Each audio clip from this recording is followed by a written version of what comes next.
What if the worst thing that ever happened to you turned out to be the best? And what if the best thing nearly killed you? It's a quiet afternoon. Eric is walking Nova, his dog, through his neighborhood. The sun is soft, the air smells faintly of cut grass. Nova trots ahead on the leash, nose twitching at every scent, tail wagging at every sound. And then it happens. A rustle from a bush. A flash of fur. A rabbit. In a single, perfect fraction of a second, the kind of second you'd give anything to rewind, Nova lunges. The leash rips from Eric's hand before he can react. "Nova!" he yells. But his voice isn't a brake, it's gasoline. She runs faster. Within seconds, she's gone. Eric runs. He turns corners, checks yards, calls her name until his throat aches. Nothing. Hours turn into night. Night turns into days. He makes posters, calls shelters, knocks on strangers' doors. Every time his phone buzzes, his heart leaps. Maybe this is it. But it never is. By the seventh day, hope is evaporating. He replays the moment again and again, how impossibly unlucky it was for the rabbit to jump out exactly when it did. How his hand was exactly in the wrong position to let go. How the universe seemed to conspire in that one cruel instant. Then, a knock at the door. Eric opens it. Nova. Panting, a little dirty, but wagging her tail like nothing happened. And beside her, a woman. She's beautiful. Warm smile. Confident but kind eyes. "I think this belongs to you," she says. Her name is Vanessa. They talk for a few minutes, but those minutes feel strange, like they've known each other for years. In the weeks that follow, they meet again. Coffee, walks, spontaneous dinners. Soon they're dating. Eric is stunned at how perfect she seems, gorgeous, funny, intelligent, full of energy.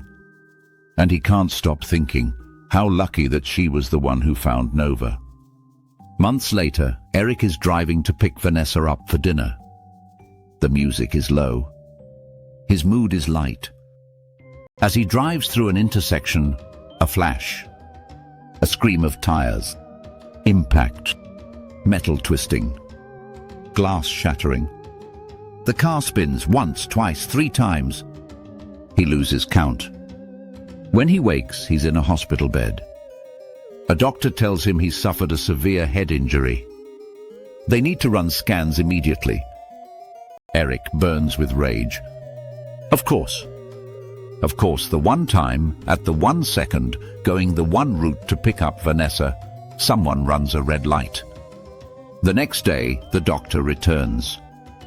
"Eric, I've got bad news and good news." Eric exhales. "Bad news first." "Well, they're technically the same news," the doctor says. Eric frowns. "What?"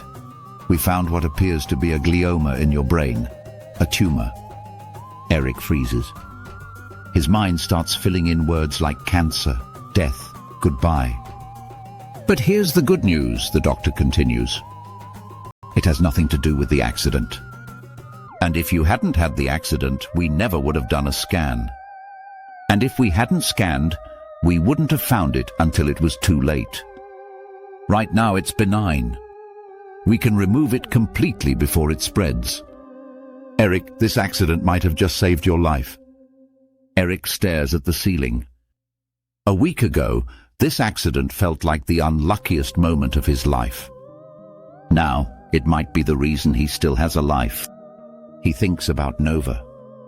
Losing her led to Vanessa. The accident led to the diagnosis. And he realizes something that shakes him. You never truly know what's on the other side of anything. What feels like bad luck may be good luck in disguise.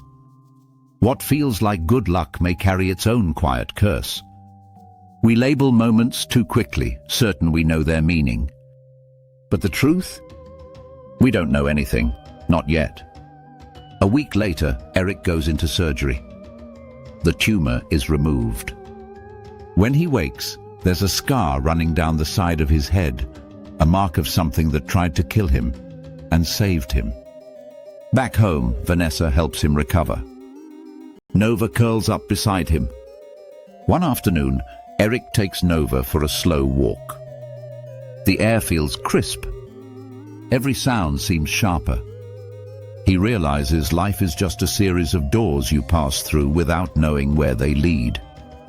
And sometimes the worst-looking doors hide the best rooms you'll ever enter. The line between good and bad luck is invisible until you're far enough away to see the whole picture. Life is just a series of doors you walk through, never knowing where they lead.